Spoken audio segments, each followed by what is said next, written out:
الحمدللہ وحدہ لا شریک لہ والصلاة والسلام علی من لا نبی بعدہ اما بعد فاعوذ باللہ من الشیطان الرجیم بسم اللہ الرحمن الرحیم انا اعطیناک الکوثر فصل لربک وانحر ان شانئک هو الابتر اللہم صلی علی محمد وعلی آل محمد کما صلیت علی ابراہیم وعلی آل ابراہیم انک حمید مجید اللہم بارک علی محمد وعلی آل محمد کما بارکت علی ابراہیم وعلی آل ابراہیم انک حمید مجید۔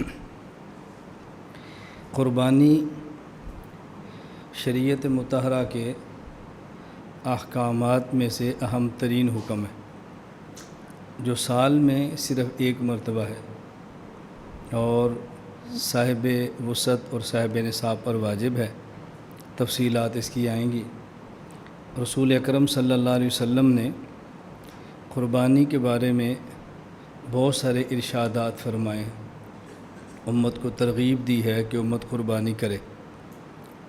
حضرت عبداللہ بن عباس رضی اللہ عنہما فرماتے ہیں کہ رسول اکرم صلی اللہ علیہ وسلم نے ارشاد فرمایا، ما انفقت الورق فی شیء افضل من نحیرۃ فی یوم العید، کہ عید کے دن سب سے بہترین مالی عبادت وہ اللہ کے راستے میں جانور کو ذبح کرنا ہے، اس سے بہترین عبادت عید کے دن اور کوئی نہیں ہے۔ یہ حدیث سنن الدارقطنی باب الذبائح کے اندر ہے اور السنن الکبریٰ للبیہقی کے اندر ہے۔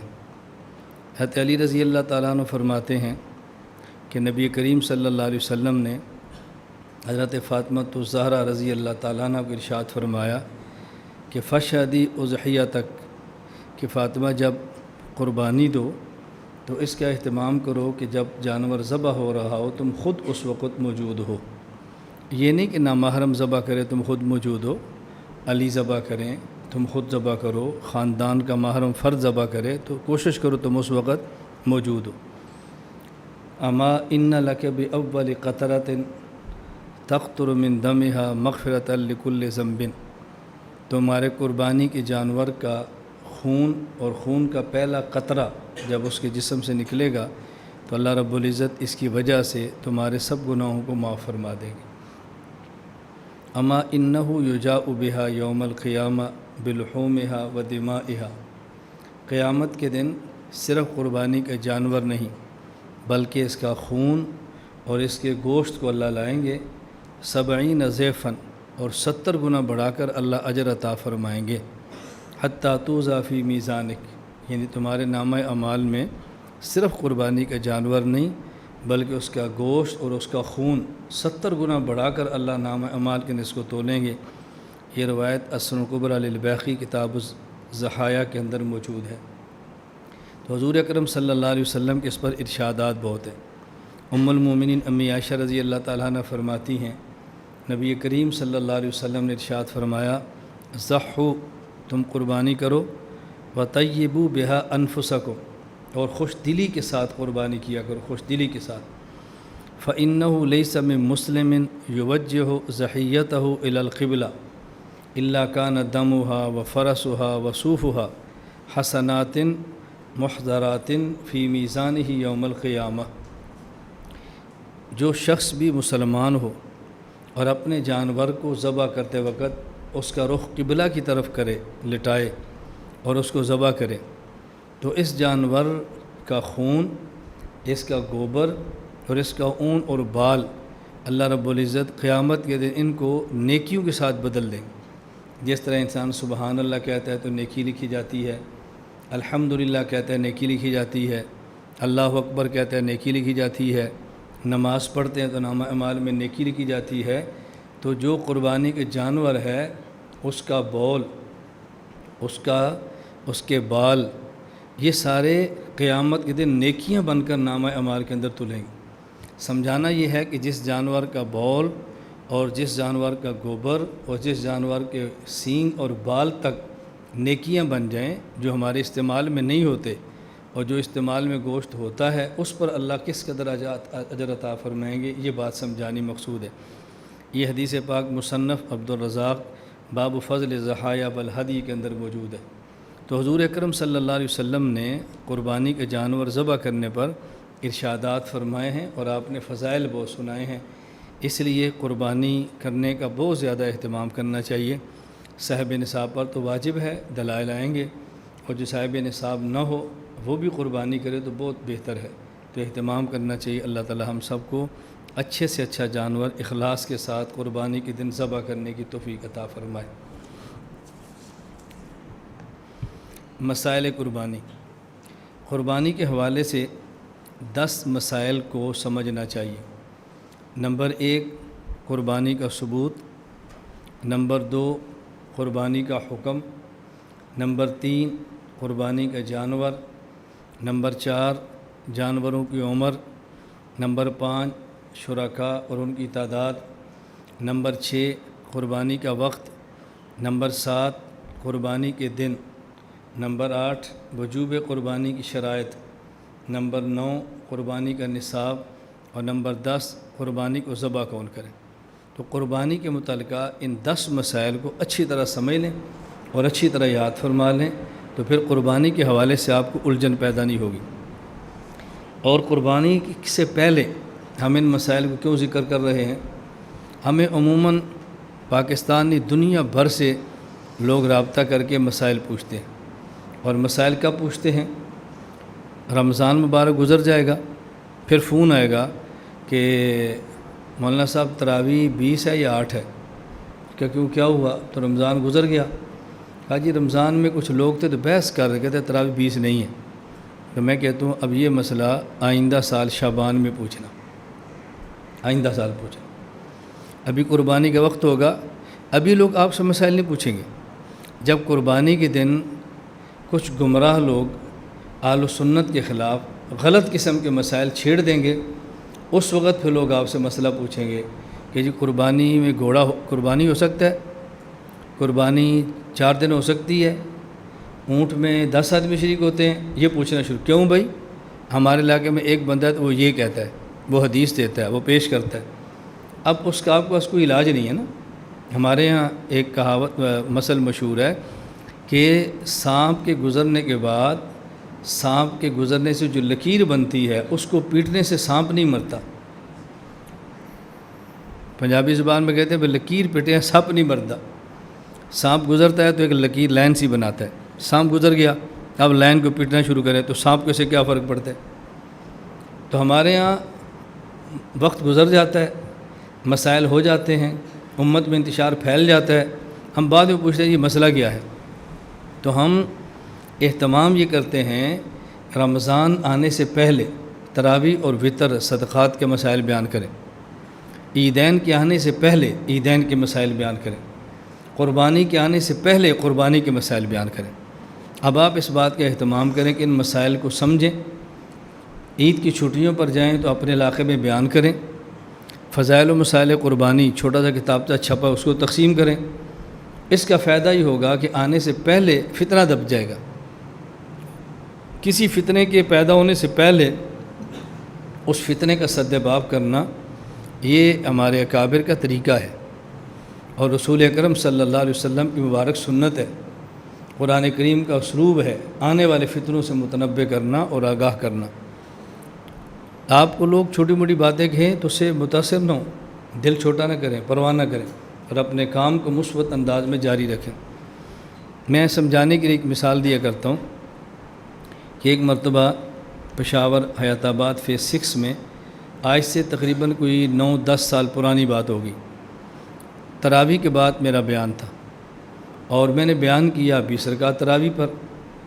بیان سے فارغ ہوا تو ایک خان صاحب بڑے سمجھدار سنجیدہ پڑھے لکھے، جب مصافحہ ہو رہا تھا تو مجھے کہنے لگے کہ مولانا صاحب ہمارے اس علاقے میں سب 20 تراویح پڑھتے ہیں، ادھر 8 والا کوئی نہیں ہے، اب آپ کو 20 تراویح کے ثبوت پر دلائل اور 8 کا رد کرنے کی کیا ضرورت ہے، ادھر تو بندہ ہی کوئی نہیں ہے۔ میں نے ان سے کہا کہ آپ کے اس فیز 6 میں پولیو کے مریض کتنے بچے ہیں جو پولیو کے مریض ہیں؟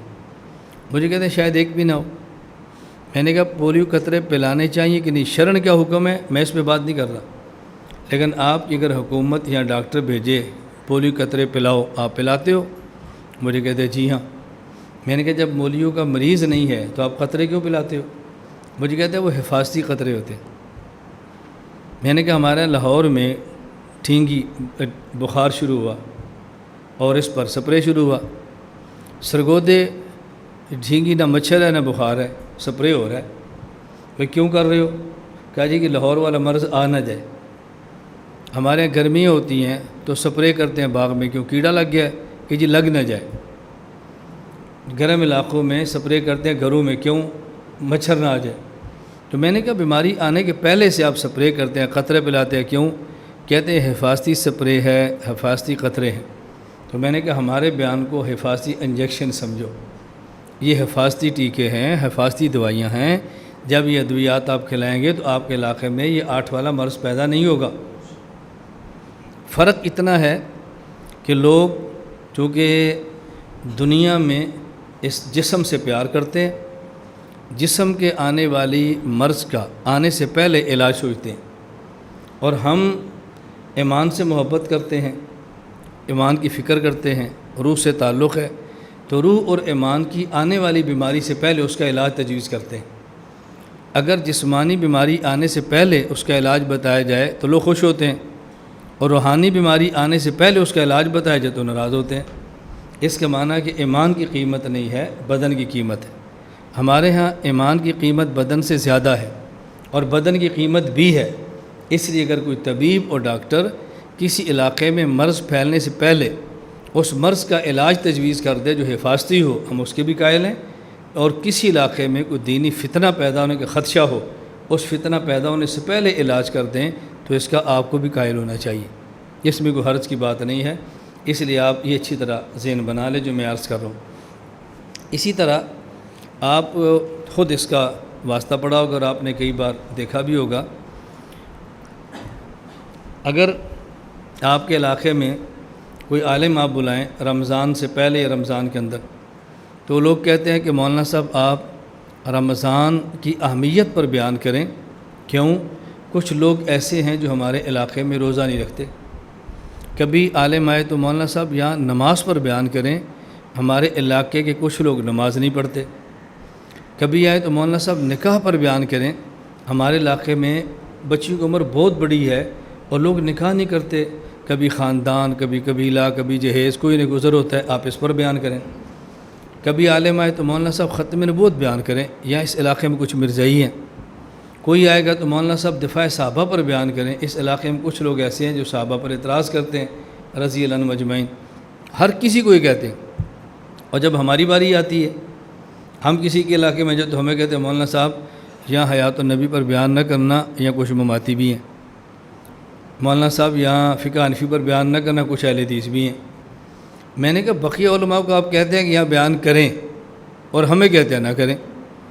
بھائی اگر کسی علاقے میں کوئی منکرین حیات ہو تو آپ کو کہنا چاہیے کہ مولانا صاحب یہاں ضرور بیان کریں، کچھ مماتی بھی ہیں۔ ہمیں کہتے ہیں نہیں بیان نہ کریں، کچھ وہ بھی ہیں۔ بات سمجھ آ رہی ہے؟ تو عام اصول الگ ہے، ہمارے لیے الگ ہے، لیکن ہم ان اصول اور ضابطے سے پرواہ نہیں کرتے۔ ہمارا مستقل کا مسئلہ ہے، یہ ذہن نشین فرما لیں، کوئی فتنہ ہو یا کوئی نہ ہو، آپ کا مخالف ہو یا نہ ہو، ہم نے تسلسل کے ساتھ اپنے عقائد، اپنی مساجد، اپنے مدارس، اپنے محلوں میں بیان کرنے ہیں۔ یہ نہ دیکھیں کہ اس کا مخالف ہے تو بیان کریں، نہیں ہے تو نہ بیان کریں۔ اگر آپ کے گاؤں کے لوگ سارے کے سارے 5 وقت کی نماز باجماعت شروع کر دیں، نماز پر آپ نے بیان پھر بھی کرنا ہے۔ آپ کے گاؤں کے سارے لوگ روزے پورے رکھیں، رمضان کا بیان پھر بھی کرنا ہے۔ سارے لوگ 20 تراویح پڑھیں، تراویح پر بیان پھر بھی کرنا ہے۔ تمام لوگ زکوٰۃ ادا کریں تو زکوٰۃ پر بیان پھر بھی کرنا ہے۔ اب دیکھیں آپ طلباء ہیں، کیوں آئے ہیں؟ علم پڑھنے کے لیے۔ اب آپ کو علم کے فضائل بھی آتے ہیں، علم کی اہمیت تبھی تو آئے ہیں، لیکن پھر بھی ہر 10 دن بعد بیان علم کے اوپر ہو رہا ہے، پھر بھی طلباء کو فضائل بیان سنائے جا رہے ہیں۔ یہ تسلسل سے چلنا ہے۔ میں یہ بات عرض کر رہا ہوں، اپنا ایک مزاج بنا لیں کہ عقیدہ مخالف ہو تو بیان کریں، مخالف نہ ہو تو بیان نہ کریں، یہ بات چھوڑ دیں۔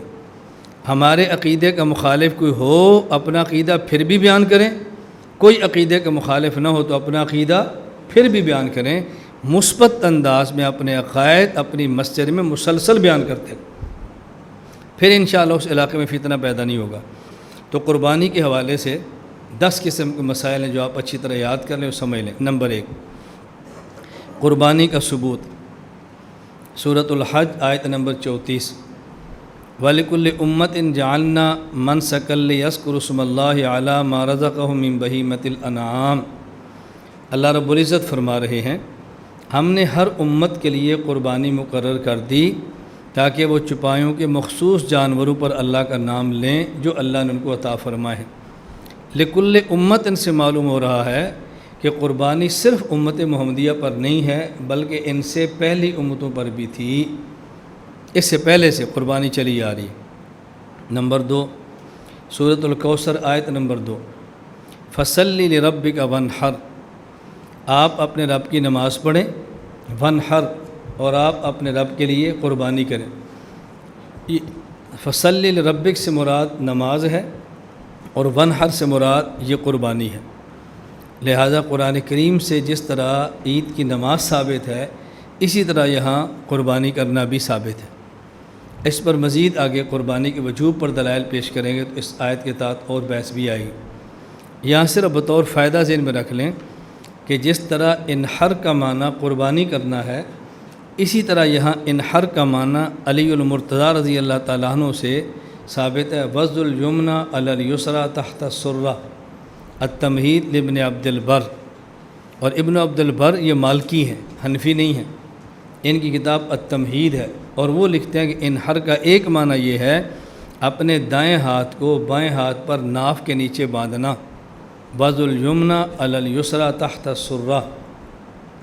اور حضرت علی رضی اللہ تعالیٰ عنہ صحابی ہیں، صحابی کے بارے میں ضابطہ ہے کہ جب وہ حدیث کی تفسیر کرتا ہے، صحابی جب آیت کی تفسیر کرتا ہے وہ دیکھنے میں آیت ہوتی ہے، در حقیقت وہ حدیث مسند ہوتی ہے۔ تفسیر الصحابی الذی شہد الوحی والتنزیل فإنہ حدیث مسند تدریب، کہ یہ دیکھنے میں تفسیر ہے، در حقیقت حدیث ہے۔ بھالی بطور فائدہ کا عرض کیا کہ جس طرح انحر کا معنی قربانی ہے، انحر کا ایک معنی ناف کے نیچے ہاتھ باندھنا بھی ہے۔ تو جو لوگ کہتے ہیں ناف کے نیچے ہاتھ باندھنا کہاں سے ثابت ہے، ہم کہتے ہیں قرآن کریم سے ثابت ہے، احادیث تو بہت بعد میں ہیں۔ اس پر آپ کسی وقت میرا ایک مفصل بیان ہے 4 مسائل پر، ہاتھ کہاں باندھنے چاہیے، قرآن سے ثابت، امام کے پیچھے فاتحہ نہیں پڑھنی چاہیے، قرآن سے ثابت، اور رفع الیدین رکوع جاتے اٹھتے نہیں کرنا چاہیے، قرآن کریم سے ثابت۔ یہ جو بنیادی جن مسائل کو وہ چھیڑتے ہیں نا، تو یہ 4 مسائل اسی طرح قرآن کریم کی آیات سے ثابت ہے۔ بات سمجھ آ گئی؟ آمین اونچا نہیں، آمین آہستہ کہنا چاہیے۔ نمبر 1، ہاتھ ناف کے نیچے باندھنا۔ نمبر 2، امام کے پیچھے قرات نہ کرنا۔ اور نمبر 3، رفع الیدین آمین آہستہ کہنا۔ نمبر 4، رکوع جاتے رفع الیدین نہ کرنا۔ یہ 4 مسائل قرآن سے ثابت ہیں، آپ یہ تفصیلی بیان سماعت فرمائیں۔ اس کے بعد آپ کو اندازہ ہو کہ ہمارے مسائل پر دلائل مضبوط کتنے اور کہاں تک موجود ہیں۔ سنن ابن ماجہ باب ثواب الاضحیہ، حضرت زید بن ارقم رضی اللہ تعالیٰ عنہ فرماتے ہیں رسول اکرم صلی اللہ علیہ وسلم سے صحابہ نے پوچھا، ما ھذی الاضاحی یا رسول اللہ کے نبی جو ہم قربانی کرتے ہیں کیا ہے؟ فرمایا سنت ابیکم ابراہیم علیہ السلام، یہ تمہارے جد امجد تمہارے والد حضرت ابراہیم علیہ السلام کا طریقہ ہے۔ فما لنا فیہا یا رسول اللہ کے نبی ہم قربانی کریں گے تو ہمیں اس میں کیا ملے گا؟ فرمایا بکل شعرۃ حسنہ، ہر بال کے بدلے میں ایک نیکی ملے گی۔ فصوف یا رسول اللہ کے نبی یہ مسئلہ تو بکری کے بارے میں ہے، گائے کے بارے میں ہے، بھینس کے بارے میں ہے، اور دمبا جس پر عام بال نہیں بلکہ اون ہوتی ہے اس کا کیا حکم؟ فرمایا بکل شعرۃ من الصوف حسنہ، دمبے کے اوپر جو اون ہے اون بھی بالوں کی ہوتی ہے، لہذا ہر بال کے بدلے میں وہاں بھی ایک نیکی ملے گی۔ جامع ترمذی باب ما جاء فی فضل الاضحیہ، حضرت ام المومنین امی عائشہ رضی اللہ تعالیٰ عنہ فرماتی ہیں کہ رسول اکرم صلی اللہ علیہ وسلم نے ارشاد فرمایا، ما عمل آدمی من عمل یوم النحر احب الی اللہ من احراق الدم، کہ عید کے دن سب سے محبوب ترین عمل اللہ رب العزت کو اپنے بندے کا وہ جانور کا خون بہانا ہے۔ قربانی کے جانور کا خون بہانا یہ افضل ترین عمل ہے۔ انہ لیاتی یوم القیامت بقرونہا و اشعارہا و اضلافہا، قیامت کے دن اس قربانی کے جانور کے سینگ، اس کے بال اور اس کے کھر لائے جائیں گے۔ وَإِنَّ الدَّمَ يَقَعُ مِنَ اللَّهِ بِمَكَانٍ قَبْلَ يَقَعَ مِنَ الْأَرْضِ، اور قربانی کے جانور کا خون زمین پر گرنے سے پہلے اللہ رب العزت کے ہاں یہ قبول ہو جاتا ہے، اللہ کے ہاں قبول ہو جاتا ہے۔ فَطِيبُوا بِهَا نَفْسًا، لہٰذا جانور قربانی دو تو خوش دلی سے دیا کرو، خوشی سے دیا کرو، جبر سمجھ کر نہ کیا کرو۔ حضرت ام المومنین امی عائشہ رضی اللہ تعالیٰ عنہ فرماتی ہیں رسول اکرم صلی اللہ علیہ وسلم نے ارشاد فرمایا، ضحوا، قربانی کرو، وطیبوا بہا انفسکم، وطیبوا اور وطیبوا بہا انفسکم، خوش دلی کے ساتھ قربانی کیا کرو۔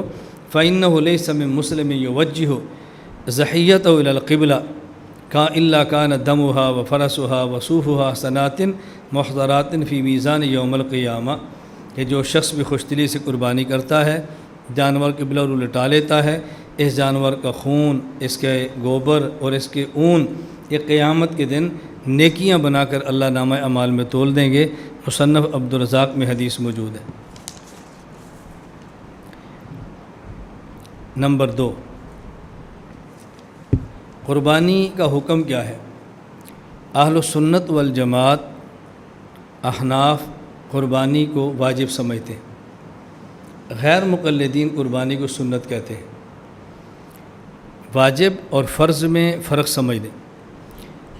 واجب اور فرض میں اعتقاداً فرق ہے، عملاً کوئی فرق نہیں ہے۔ جس طرح فرض کا تارک فاسق ہوتا ہے تو واجب کا چھوڑنے والا تارک بھی فاسق ہوتا ہے۔ فرق اتنا ہے کہ فرض کا منکر کافر ہوتا ہے اور واجب کا منکر کافر نہیں ہوتا۔ فرض اور واجب میں اعتقاداً فرق ہوتا ہے، عملاً کوئی فرق نہیں ہوتا، اس لیے اس کو اہم سمجھیں۔ اور سنت کا معاملہ یوں نہیں ہوتا کہ سنت کا درجہ واجب کی نسبت بہت کم ہے، تو ہمارے ہاں قربانی کرنا واجب ہے۔ علامہ فخر الدین عثمان بن علی ذیلی الحنفی تبیین الحقائق شرح کنز الدقائق میں فرماتے ہیں، تجب علی حر مسلم مقیم موسر عن نفسہ لا عن طفلہ شاۃ اور صبح بدنتی یوم نحر الی آخر ایامی۔ نمبر 1 آزاد ہو، نمبر 2 مسلمان ہو، نمبر 3 مقیم ہو، نمبر 4 صاحب وسعت اور صاحب نصاب ہو۔ ایسے شخص پر قربانی واجب ہے۔ اگر کوئی شخص قربانی کے دنوں میں مسافر ہو اس پر قربانی واجب نہیں ہے، اور مقیم ہو اس کے اوپر قربانی واجب ہے۔ اب اس سے یہ بات سمجھ لیں کہ جو لوگ حج کے اوپر جاتے ہیں اور وہ قربانی کرتے ہیں تو ان کی جو قربانی نصاب کی وجہ سے ہے وہ مسافر ہونے کی وجہ سے ان پر واجب نہیں ہوتی۔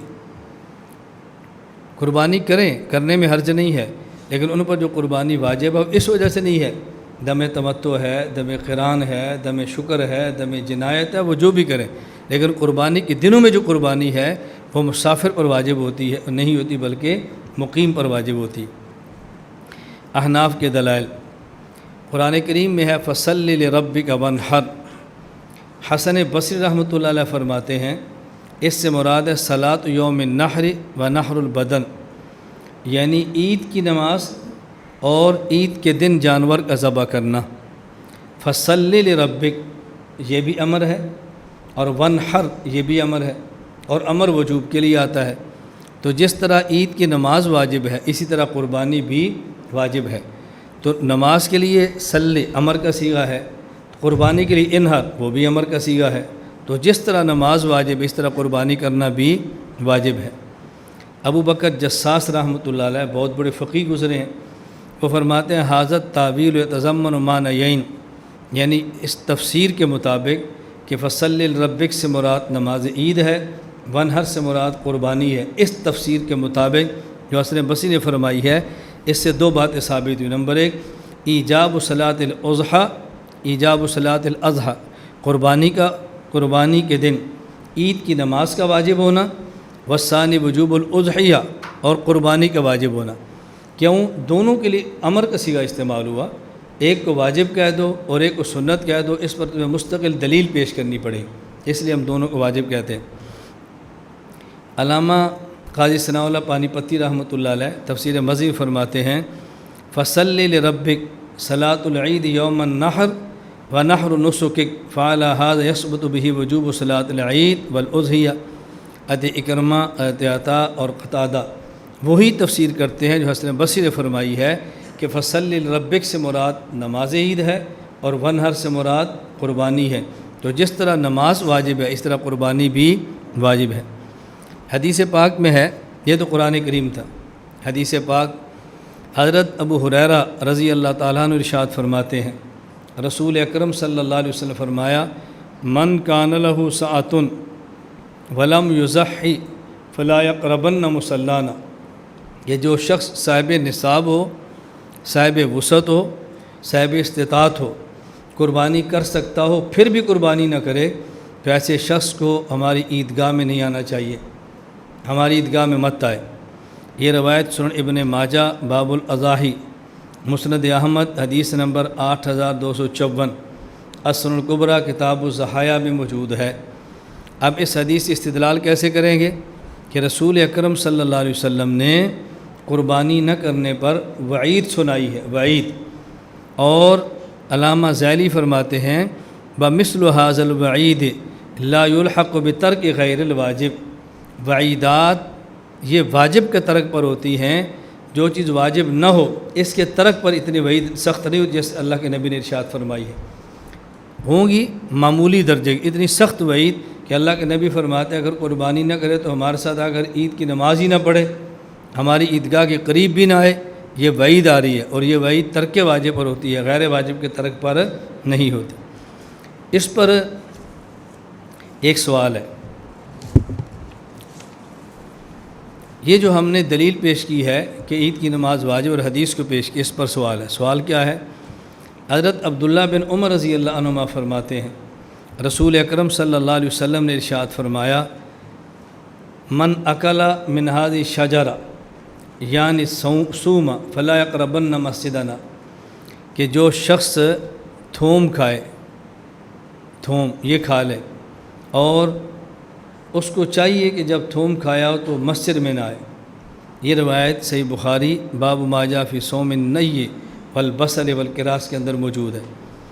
اب اگر آپ کہتے ہو کہ اللہ کے نبی نے وعید فرمائی کہ جو قربانی نہ کرے عیدگاہ میں نہ آئے، اس سے ثابت ہوا کہ قربانی کرنا واجب ہے، تو حضور فرما رہے ہیں کہ جو لہسن تھوم کھا لے وہ نماز کے لیے ہماری مسجد میں نہ آئے، تو اس سے معلوم ہوتا ہے کہ تھوم کا نہ کھانا واجب ہے اور اس کا کھانا حرام ہے، حالانکہ نہ اس کا کھانا حرام ہے، نہ اس کا کھانا حرام ہے، نہ ترک اس کا واجب ہے۔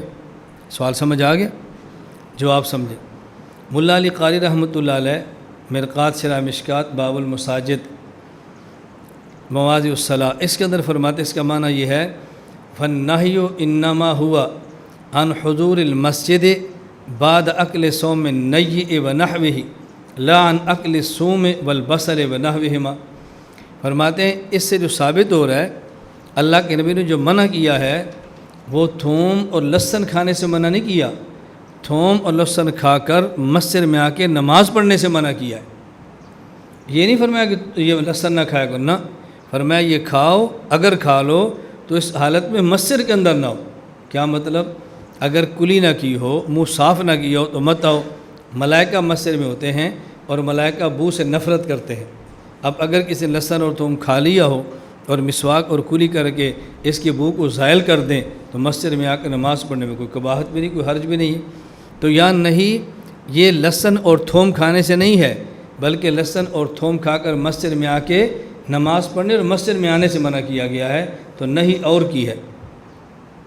دلیل نمبر 3 اس بات پہ کہ قربانی کرنا واجب ہے، حضرت مخنف بن سلیم رضی اللہ تعالیٰ عنہ فرماتے ہیں کہ رسول اکرم صلی اللہ علیہ وسلم نے ارشاد فرمایا، یا ایھا الناس ان علی کل اہل بیت فی کل عام اضحیۃ و عتیرۃ۔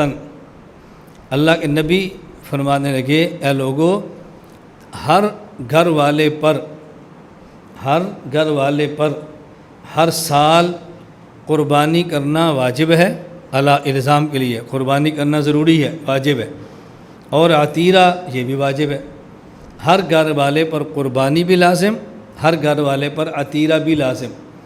یہ قربانی کا مسئلہ سمجھنے کے اعلیٰ وجوب کے لیے ہے، عطیرہ یہ الگ چیز ہے، اس کا معنی کیا ہے؟ اس حدیث کی طرح ثابت ہوا کہ قربانی کرنا ہر گھر والے پر واجب ہے۔ باقی عطیرہ کیا ہے؟ زمانہ جاہلیت میں رسول اکرم صلی اللہ علیہ وسلم کی تشریف آوری سے پہلے یہ رواج تھا کہ اونٹنی جو پہلا بچہ دیتی اس کو بتوں کے نام پہ چھوڑ دیتے اور بتوں کے نام پہ ذبح کرتے، تو شریعت نے آ کے اس کو بعد میں منسوخ فرمایا اور منع کر دیا گیا۔ تو پہلے عطیرہ اور قربانی تھی، لیکن بعد میں عطیرہ کا حکم منسوخ ہو گیا، حضور اکرم صلی اللہ علیہ وسلم نے منع فرما دیا۔ اس پر دوسری حدیث بالکل صراحتاً موجود ہے، سنن نسائی کتاب الفرع والعطیرہ۔ حضرت ابو ہریرہ رضی اللہ عنہ فرماتے ہیں نہا رسول اللہ صلی اللہ علیہ وسلم عن الفرع والعطیرۃ، کہ نبی کریم صلی اللہ علیہ وسلم نے عطیرہ اور فرع سے چھوٹی سی بات رہ گئی، اللہ کے نبی نے ارشاد فرمایا کہ تمہارے اوپر قربانی بھی واجب ہے اور عطیرہ بھی واجب ہے۔ قربانی سے مراد تو سب سمجھتے ہیں، عطیرہ سے مراد زمانہ جاہلیت میں رجب کے مہینے میں بتوں کے نام پہ ایک جانور ذبح کیا جاتا جسے عطیرہ کہتے تھے، رجب کے مہینے میں۔ تو شریعت نے پہلے اس کو باقی رکھا، عطیرہ بھی باقی رکھا اور مزید ساتھ قربانی کا حکم دے دیا۔ بعد میں رسول اکرم صلی اللہ علیہ وسلم نے عطیرہ سے بھی منع کیا اور فرع سے بھی منع کیا۔ وہ فرع کیا ہے؟ ابو ہریرہ فرماتے رضی اللہ تعالیٰ عنہ نہا رسول اللہ صلی اللہ علیہ وسلم عن الفرع والعطیرہ، یہ روایت سنن نسائی کتاب الفرع والعطیرہ کے اندر موجود ہے۔ الفرع اونٹنی جو پہلا بچہ دیتی اس کو بتوں کے نام پہ چھوڑ دیا جاتا۔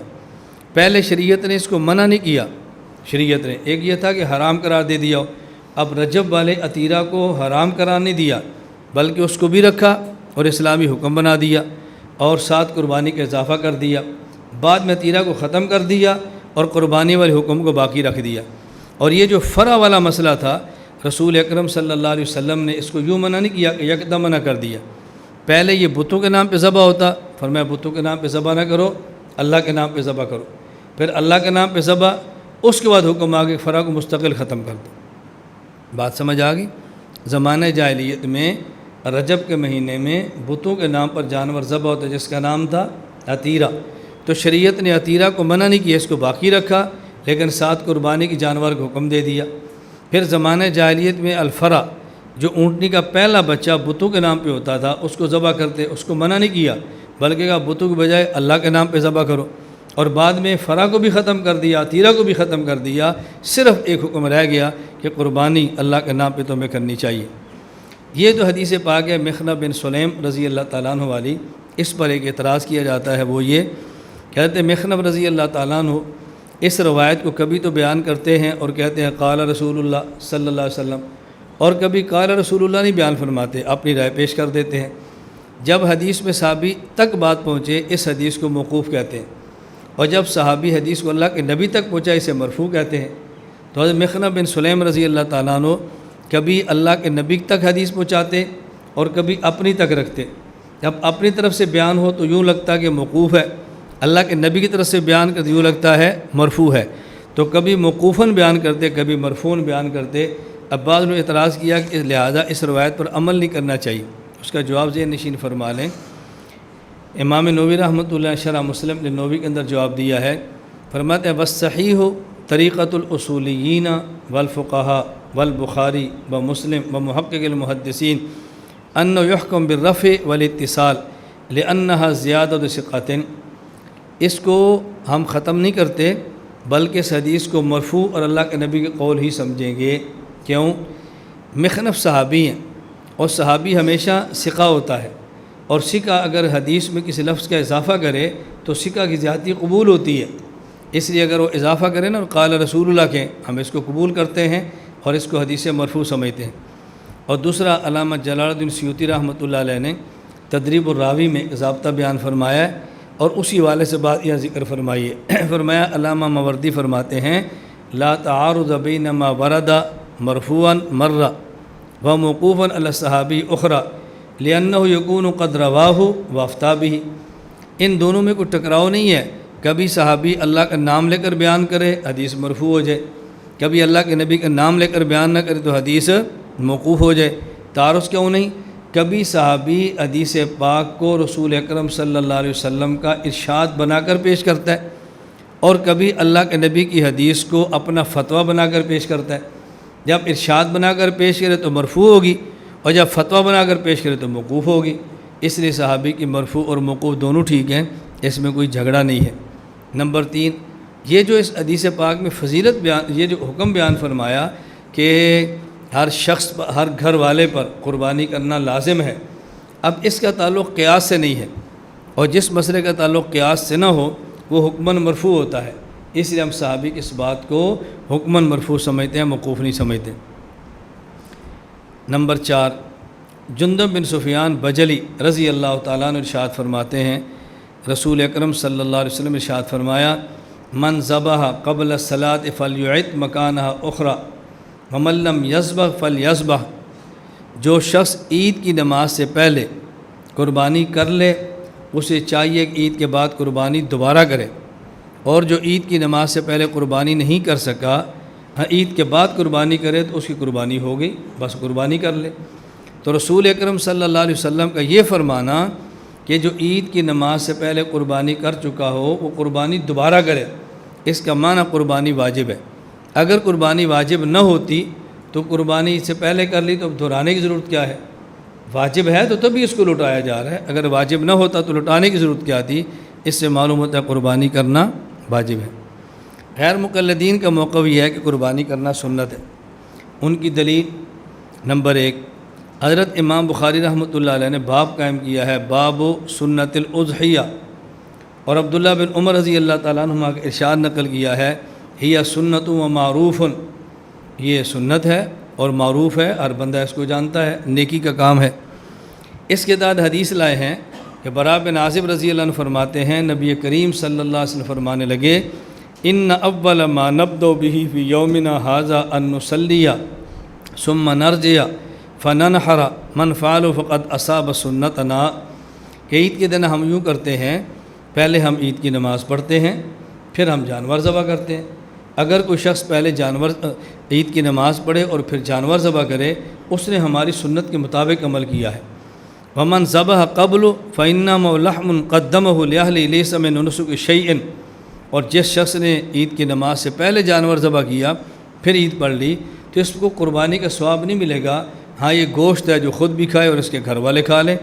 ومن ذبح بعد الصلاۃ تم نسکہ واصاب سنت المسلمین، ہاں البتہ جو شخص عید کی نماز پڑھے اور عید کے بعد قربانی دے، اس شخص نے ہمارے طریقے پر عمل کیا ہے، قربانی مکمل ہو گئی ہے، اور اس نے مسلمانوں کے طریقے پر عمل کیا، لہذا بالکل درست کام اس نے کیا۔ یہاں پر یہ بات اچھی طرح سمجھ لیں، ہم کہتے ہیں غیر مقلدین کو 2 باتوں سے دھوکہ لگا ہے۔ نمبر 1، یہ کہنا کہ امام بخاری نے باب قائم کیا ہے، باب سنت الاضحیہ، اس سے استدلال کرنا تمہارے لیے مناسب نہیں ہے۔ کیوں؟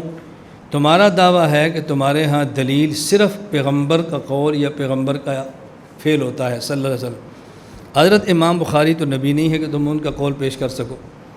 اگر آپ کہتے ہیں امام بخاری کا فتویٰ ہے اور آپ نے فتویٰ مانا تو فقیہ کا فتویٰ مان کر آپ نے تقلید کی ہے، پھر آپ غیر مقلد کیسے ہو؟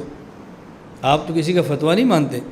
اگر فتویٰ ماننا ہے تو پھر امام بخاری سے بڑے امام حنیفہ صاحب کا مان لو، اگر آپ نے نہیں ماننا تو پھر امام بخاری کا بھی نہ مانو۔ تو نہ ماننے پر آئیں تو بڑے کا فتویٰ نہ مانیں، اور ماننے پر آ جائے تو چھوٹے کا فتویٰ مان لیں، تو امام بخاری کے فتوے سے تم استدلال نہیں کر سکتے۔ دوسری بات کہ یہ حدیث پاک میں ہے، رسول اکرم صلی اللہ علیہ وسلم فرمایا کہ ہم عید کے دن پہلے نماز پڑھتے ہیں پھر قربانی کرتے ہیں، اور جو شخص اس طرح کرے فقط اصاب سنتنا، اس نے ہمارے طریقے پر عمل کیا، ہماری سنت پر عمل کیا۔ تو کہتے ہیں دیکھو اللہ کے نبی صلی اللہ علیہ وسلم خود ارشاد فرما رہے ہیں کہ فقط اصاب سنتنا، ہماری سنت پر عمل کیا۔ ہم نے کہا اگر کوئی شخص حدیث آدھی دیکھے تو نتیجہ آدھا ہوتا ہے، حدیث مکمل دیکھے تو نتیجہ مکمل ہوتا ہے۔ کیوں؟ اس حدیث پاک میں جس طرح عید کی نماز پڑھنا اور عید کے بعد قربانی کرنا اس کو سنت پیغمبر فرمایا گیا ہے، اسی طرح عید پڑھنا اور عید کے بعد قربانی کرنے کو سنت پیغمبر ہی نہیں، وہ اصحاب سنت المسلمین، اس کو سنت مسلمین بھی کہا گیا ہے۔ تو سنت کا لفظ اگر سنت نا میں ہے تو سنت کا لفظ سنت المسلمین کے اندر بھی ہے۔ سنت نا تو سمجھ آئی کہ اللہ کے نبی کی سنت ہے، آپ واجب نہ کہو، تو سنت المسلمین کو آپ کیا کہو گے؟ یہ مسلمانوں کی سنت ہے۔ اس لیے سنت کا ایسا معنی کرو کہ سنت نا اور سنت المسلمین دونوں کو شامل ہو جائیں۔ تو ہم کہتے ہیں یہاں سنت سے مراد یہ فرض، واجب، سنت، مستحب اصطلاحی نہیں ہے، بلکہ سنت سے مراد طریقہ ہے۔ اس لیے اللہ کے نبی فرما رہے ہیں اگر کوئی شخص قربانی کرے اور قربانی کے بعد عید کی نماز پڑھے فقط اصاب سنتنا، اور آگے فقط واصاب سنت المسلمین، اس نے ہمارے طریقے کو بھی اختیار کیا ہے اور عام مسلمانوں کو جو طریقہ اس کو بھی اختیار کیا ہے۔ تو یہاں سنت سے مراد اصطلاحی سنت نہیں ہے، بلکہ سنت سے مراد طریقہ ہے۔ اور یہاں سنت سے مراد طریقہ ہے، اس پر ایک اور دلیل سماعت فرمائیں کہ نبی کریم صلی اللہ علیہ وسلم پوچھا گیا کہ یا رسول اللہ ما ذی الاضاحی، قربانی کیا ہے؟ فرمایا سنت ابیکم ابراہیم علیہ السلام، یہ تمہارے جد امجد ابراہیم کی سنت ہے۔ یہ سنن ماجہ باب ثواب الاضحیہ میں روایت موجود ہے۔ اب دیکھو توجہ رکھنا، جب ہم کسی کام کو سنت کہتے ہیں تو اس سے مراد سنت پیغمبر حضرت محمد صلی اللہ علیہ وسلم ہوتی ہے یا اس سے مراد گزشتہ کسی نبی کی سنت ہوتی ہے؟ اس سے مراد ہمارے نبی کی سنت ہوتی ہے نا، چونکہ ابراہیم علیہ السلام کی ہم ملت ہیں اور محمد صلی اللہ علیہ وسلم کی ہم سنت ہیں، امت ہیں۔ ابراہیم کی ملت ہے اور حضور پاک صلی اللہ علیہ وسلم کی امت ہے۔ ملت اور امت میں کیا فرق ہوتا ہے؟ اصولوں کے اشتراک سے ملت بنتی ہے، اصول اور فروع کے اشتراک سے امت بنتی ہے۔ ابراہیم علیہ السلام کے ہم اصولوں میں، عقائد میں شریک ہیں، لیکن فروع میں جو احکام ان کے تھے وہی ہمارے ہیں نا۔ فروع میں ہم پابند ہیں رسول اکرم صلی اللہ علیہ وسلم کے، کیونکہ شریعت اصول اور فروع دونوں کا نام ہوتا ہے، صرف اصول کا نام نہیں ہوتا۔ تو جب ہم کسی کام کو سنت کہیں گے تو یہ اصولی چیز نہیں ہے، فروعی چیز ہے۔ سنت، واجب، یہ فروع مسائل ہیں، ہم اس میں پابند رسول اکرم صلی اللہ علیہ وسلم کے ہیں۔ تو جب پوچھا کہ یا رسول اللہ قربانی کیا ہے؟ فرمایا سنت ابی ابراہیم۔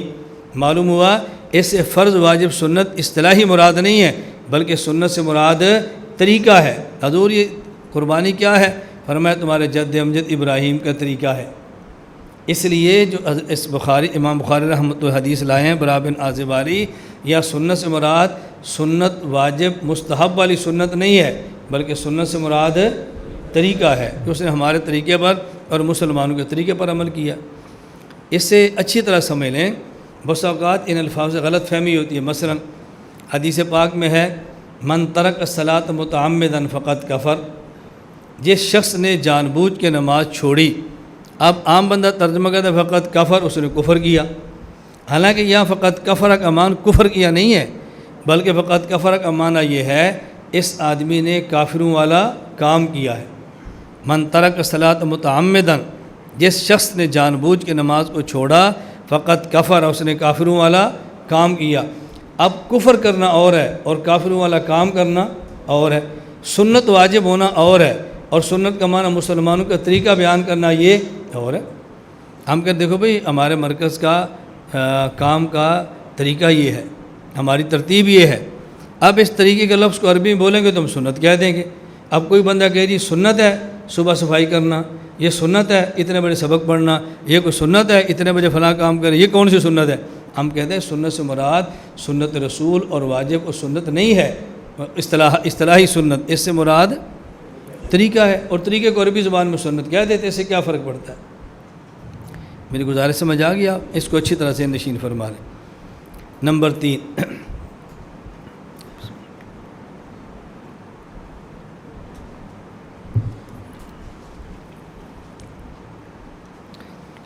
3، قربانی کے جانور۔ کس کس جانور کی قربانی دے سکتے ہیں؟ فتاوی عالمگیریہ میں ہے اما جنسہ فهو ان یکون من الاجناس الثلاثۃ الغنم او الابل او البقر، کہ قربانی کے لیے 3 قسم کی جنسیں ہیں، الغنم بکری، الابل اونٹ، البقر گائے۔ بکری، اونٹ اور گائے۔ وَيَدْخُلُ فِي كُلِّ جِنْسٍ نَوْعُهُ، اب بکری کے اندر سب شامل ہیں، بکرا ہو یا بکری ہو، مذکر مؤنث دونوں۔ اسی طرح والخصی والفحل، اگر خصی جانور وہ بھی شامل ہے، اور خصی نہیں ٹھیک ہے وہ بھی شامل ہے، سب شامل ہے اس کے اندر، اس لیے کہ ان سب کو غنم کہا جاتا ہے۔ اسی طرح فرمایا کہ غنم جو بکری ہے اس کے اندر بھیڑ بھی شامل ہے، بکری کا معنی بکری نہ کریں بلکہ بھیڑ اور بکری دونوں شامل ہیں۔ تو ہم نے جانور کون سے رکھے ہیں؟ جی بھیڑ بکریاں رکھی ہیں، یہ بھیڑ بکریاں اکٹھی استعمال ہوتے ہیں۔ اور اسی طرح فرمائی جو البقر فرمایا، البقر سے مراد صرف گائے نہ لینا، البقر سے مراد البقر کی جنس گائے اور بھینس وہ بھی اس کے اندر شامل ہے، صرف گائے نہیں ہے بلکہ بھینس بھی ہے۔ اب ہم یوں کہیں گے قربانی کے جانور کون سے ہیں؟ بھیڑ بکری، اس کے اندر دمبا یہ بھی آ جائے گا، مینڈا وہ بھی آ جائے گا، نمبر 2 اونٹ، نمبر 3 گائے اور بھینس، یہ جانور جو قربانی کے جانور ہیں۔ اور اس پر آپ دلائل سماعت فرمائیں۔ نمبر 1 سورۃ الحج آیت نمبر 34، وَلِكُلِّ أُمَّةٍ جَعَلْنَا مَنسَكًا لِيَذْكُرُوا اسْمَ اللَّهِ عَلَىٰ مَا رَزَقَهُم مِّن بَهِيمَةِ الْأَنْعَامِ، ہم نے ہر امت کے لیے قربانی مقرر کی تاکہ وہ چوپاؤں کے مخصوص جانوروں پر اللہ کا نام لیں، وہ جانور جو اللہ نے ان کو عطا فرمائے۔ اب یہاں وضاحت نہیں ہے کہ اس سے مراد جانور کون سے ہیں، اس میں صرف اتنا فرمایا بہیمۃ الانعام، بہیمۃ الانعام مویشی، بہیمہ الانعام چوپائے، اور اس کے علاوہ کچھ نہیں فرمایا۔ باقی بہیمۃ الانعام سے مراد کیا ہے؟ کہ القرآن یفسر بعضہ بعضا، قرآن کریم کی ایک آیت دوسری آیت کی تفسیر کرتی ہے۔ آپ نے تفسیر قرآن کے ماخذ میں پڑھا ہے کہ سب سے پہلے تفسیر قرآن کا ماخذ خود قرآن کریم ہے۔ سورۃ الانعام آیت نمبر 142، 43 اور 144، وَمِنَ الْأَنْعَامِ حُمُولَةً وَفَرْشًا، ان چوپایوں میں سے بعض جانور ایسے ہیں جو بوجھ اٹھاتے ہیں، اور بعض ایسے ہیں جو زمین کے ساتھ لگ کے چلتے ہیں، زمین کے ساتھ لگے رہتے ہیں۔ وَلَا تَتَّبِعُوا خُطُوَاتِ الشَّيْطَانِ إِنَّهُ لَكُمْ عَدُوٌّ مُّبِينٌ، شیطان کی پیروی نہ کرنا، تمہارا دشمن ہے۔ 8 ازواج، 8 قسم کے جانور یعنی 8 جوڑے، من الضأن اثنین ومن الماعز اثنین، بھیڑ میں سے 2 اور بکری میں سے 2، بھیڑ میں سے اور بکری میں سے 2 سے مراد کیا ہے؟ نر 2، مادہ 2، نر اور یا مادہ یہ 2 جانور۔ قل، اب یہ مشرکین کو خطاب کیا جا رہا ہے کہ پیغمبر آپ ان سے پوچھیں یہ جو تم کبھی اس کو حرام کہتے ہو کبھی اس کو حرام کہتے ہو، تو کیا اللہ رب العزت نے بھیڑ اور بکری میں سے نر کو حرام کیا ہے، مادہ کو حرام کیا ہے، یا وہ بچہ جو بھیڑ اور بکری کے پیٹ میں اس کو حرام کیا ہے؟ نبئونی بعلم ان کنتم صادقین، دلیل پیش کرو۔ وَمِنَ الْإِبِلِ اثْنَيْنِ وَمِنَ الْبَقَرِ اثْنَيْنِ، اب یہاں فرمایا اونٹ اس میں سے 2، اونٹنی اور اونٹ، اور گائے اس میں سے 2۔ اب ان سے پوچھو کیا نر خدا نے حرام کیے ہیں بیل اور گائے، یا خدا نے مادہ حرام کیے ہیں اونٹنی اور گائے، اور یا اونٹنی کے پیٹ میں جو بچہ ہے اس کو حرام کیا ہے، یا گائے کے پیٹ میں جو بچہ ہے اس کو حرام کیا ہے؟ یہ جو تم حرام حرام کہتے ہو تو اس پر کوئی دلیل پیش کرو کہ اللہ نے کس کو حرام فرمایا۔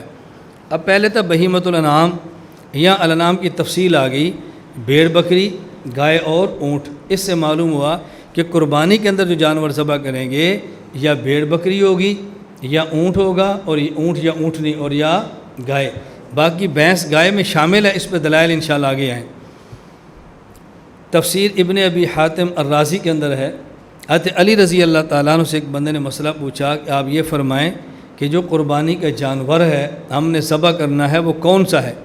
حضرت علی نے فرمایا من الثمانیۃ الازواج، دیکھیں 8 قسم کے جوڑے جو بیان کیے گئے ہیں یہ وہ ہیں۔ من الضأن اثنین 2 ہو گئے، آگے من الماعز اثنین 2 ہو گئے، من الابل اثنین 2 ہو گئے، من البقر اثنین 2 ہو گئے۔ یہ جو 8 قسم کے جوڑے ہیں، بھیڑ اور دمبا یا بکری اور بکرا، اونٹنی اور اونٹ، گائے اور بیل، فرمایا یہ 8 ہیں۔ فکان رجل شکا، اس آدمی کو صحیح بات سمجھ نہیں ہے، شک میں پڑ گیا۔ حضرت علی نے فرمایا تقرأ القرآن، قرآن پڑھ سکتا ہے؟ جی پڑھتا ہوں۔ فرمایا اچھا تو نے اللہ کی قرآن کریم میں آیت سنی ہے، یا ایھا الذین آمنوا اوفوا بالعقود احلت لکم بہیمۃ الانعام؟ کہا جی سنی ہے۔ فرمایا اچھا یہ بھی سنا ہے لیذکروا اسم اللہ علی ما رزقکم من بہیمۃ الانعام؟ جی یہ بھی سنا ہے۔ فرمایا یہ بھی سنا ہے ومن الانعام حمولۃ وفرشا؟ کہا جی میں نے یہ بھی سنا ہے۔ فرماتے فسمعت یقول، تو پھر تو نے پھر یہ کیوں نہیں سنا؟ من الذان اثنین ومن البقر اثنین ومن الماعز اثنین ومن الابل اثنین، یہ بھی تو ہے نا۔ آیت یوں نہیں ہے، حضرت علی رضی اللہ تعالیٰ نے خلاصہ بیان فرمایا ہے کہ یہ چیزیں بھی تو موجود ہیں، اس کو بات سمجھ آ گئی۔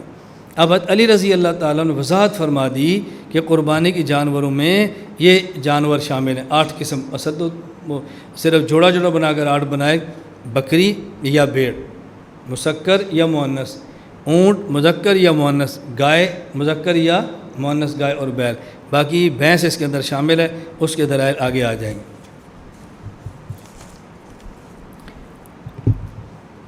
قربانی کے جانوروں میں آج کل اہم ترین مسئلہ چلتا ہے گائے کا، قربانی کے جانور میں اہم ترین مسئلہ آج کل چلتا ہے بھینس کا، کہ بھینس کی قربانی کر سکتے ہیں یا نہیں۔ ہم اہل سنت والجماعت بھینس کی قربانی کے قائل ہیں، اور گھوڑے اور مرغ اور ان کی قربانی کے قائل نہیں ہیں۔ غیر مقلد قربانی بھینس کی کرنے کے قائل نہیں ہیں، ہاں البتہ گھوڑے اور مرغ کی قربانی کرنے کے قائل ہیں۔ ان کے اپنے دلائل ہیں، ہمارے اپنے دلائل ہیں، ہم اپنے دلائل پیش کریں گے، اس پر رد کریں، وہ دلائل پیش کریں ہم اس کا جواب دیں گے، اس میں کوئی لڑنے کی بات نہیں ہے، لیکن دلائل اچھی طرح سے مات فرمائیں۔ بھینس کی قربانی ہو سکتی ہے، ہماری دلیل کیا ہے؟ پہلے اس کو لغت میں دیکھیں کہ بھینس ہے کیا۔ المنجد میں ہے الجاموس ضرب من کبار البقر، کہ جو بڑی گائے ہیں اس کی ایک قسم یہ بھینس بھی ہے۔ تو بھینس گائے کی ایک قسم ہے۔ اصل میں ہمیں الجھن کب ہوتی ہے کہ ہم دیکھتے ہیں کہ اردو زبان میں ایک کو بھینس کہتے ہیں اور ایک کو گائے کہتے ہیں اردو زبان، تو دیکھ رہے ہیں کہ عربوں کے ہاں وہ گائے اور بھینس کو ایک قسم میں شمار کرتے ہیں، یا گائے کو الگ شمار کرتے ہیں اور بھینس کو الگ شمار کرتے ہیں۔ عربی لغت میں الجاموس ضرب من کبار البقر، یہ گائے کی بڑی قسموں میں سے ہے۔ نمبر 2، حسن بصری رحمۃ اللہ علیہ وہ فرماتے ہیں الجاموس بمنزلۃ البقر، مصنف ابن ابی شیبہ میں ہے کہ بھینس یہ گائے کے قائم مقام ہے، گائے ہو جائے یا اس کی جگہ پہ بھینس ہو جائے۔ نمبر 3، امام سفیان ثوری رحمہ اللہ فرماتے ہیں تحسب الجوامیس مع البقر، کہ جس طرح زکوٰۃ ادا کرتے وقت گائے کا نصاب ہے، اسی طرح وہی نصاب بھینس کا بھی ہے، بھینس کو گائے کے ساتھ شامل کریں گے قربانی کے وقت۔ مصنف عبدالرزاق کے اندر موجود ہے، حدیث نمبر 6881۔ نمبر 4، امام مالک بن انس رحمۃ اللہ علیہ فرماتے ہیں انما ہی بقر کلھا، یہ بھینس گائے ہی ہے۔ موطا امام مالک باب ما جاء فی صدقۃ البقر۔ اجماع امت، علامہ ابن المنذر لکھتے ہیں وَأَجْمَعُوا عَلَىٰ أَنَّ حُکْمَ الْجَوَامِيسِ حُکْمُ الْبَقَرِ، کتاب الاجماع لابن المنذر۔ اس پر فقہا کا اتفاق ہے کہ بھینس کا وہی حکم ہے جو گائے کا حکم ہے۔ یہ تو دلائل ہیں پڑھ کر سنانے درسگاہ والے، جب آپ دلائل پیش کریں تو اس کا طرز ذہن میں رکھ لیں کہ ہم بھینس کی قربانی کے قائل ہیں، اور بھینس کی قربانی پر نمبر 1 دلیل لغت میں الجاموس ضرب من کبار البقر، بھینس کی قربانی کی زبات۔ دوسری دلیل حسن بصری تابی فرماتا الجاموس بمنزلۃ البقر، اور تابی کا قول عام قول نہیں ہے۔ اصول حدیث کی روشنی میں پیغمبر، صحابی اور تابی کے قول فعل تقریر کو حدیث کہتے ہیں، تو تابی کا یہ فرمانا کہ گائے بھینس کی جگہ پر ہے، یہ گویا حدیث کا مسئلہ ہے، حدیث میں آ گیا۔ نمبر 3، امت کا اجماع ہے وَأَجْمَعُوا عَلَىٰ أَنَّ حُکْمَ الْجَوَامِيسِ حُکْمُ الْبَقَرِ، تو بھینس کا قربانی کا جانور ہونا یہ لغت سے بھی ثابت، حدیث سے بھی ثابت، اور اجماع امت سے بھی ثابت ہے۔ بات سمجھ آ گئی؟ اجماع امت سے بھی ثابت ہے۔ یہ میں تقریر نہیں کر رہا، صرف آپ کو تقریر کی جھلک دکھا رہا ہوں کہ جب آپ نے کہنا ہو تو اس کو بیان کیسے کرنا ہے، یا کبھی 5 منٹ کی تقریر میں آپ کے سامنے کروں اور پھر بتاؤں کہ بھینس کو دلائل سے کیسے ثابت کرنا ہے۔ درسگاہ کی زبان اور ہوتی ہے اور سٹیج اور خطابت کی زبان اور ہوتی ہے۔ سٹیج میں گفتگو ایسے کرو کہ آپ کی بات بندے کے دماغ میں اتر جائے۔ ان من البیان لسحرا، کہ بیان تو جادو کی طرح ہوتا ہے نا، جادو وہ جو سر چڑھ کر بولے. تو میں صرف گفتگو کرنے کا سلیقہ سیکھے کہ آپ نے اسٹیج پر کیسے، جیسے میں بیان کر رہا ہوں ایسے آپ کسی جلسے کے اندر بیان کریں گے تو آپ کا بیان سننے کے لیے بھی کوئی تیار نہیں ہوگا. درسگاہ کا رخ اور ہوتا ہے اور سٹیج کا رخ اور ہوتا ہے. سٹیج پر تو پورے مجمع کو اپنی گرفت میں لیتے ہیں، دماغ کنٹرول میں لیتے ہیں، پھر بات ان کے دماغ کے اندر ڈالتے ہیں، ورنہ بات تھوڑی ذہن میں آتی ہے. آگے چلیں. غیر مقلدین کا موقف کہ یہ لوگ کہتے ہیں نہیں بھینس کی قربانی جائز نہیں ہے. دلیل کیا ہے؟ اب دلیل اتنی بھونڈی ہے، کہتے ہیں بھینس کی قربانی کرنا صحیح نہیں، اس لیے کہ یہ عرب میں نہیں پائی جاتی تھی. بس یہی دلیل ہے. فقہ الحدیث افادات ناصر الدین البانی، آپ کے مسائل ان کا حل مبشر احمد ربانی، ایک البانی اور ایک ربانی. اور دلائل آپ دیکھیں، بندے کو سن کر بھی حیات یعنی کو دلائل دینے کا سلیقہ ہے. اور مبشر ربانی جماعت الدعوہ کا قاضل گزاد ہے، چیف جسٹس.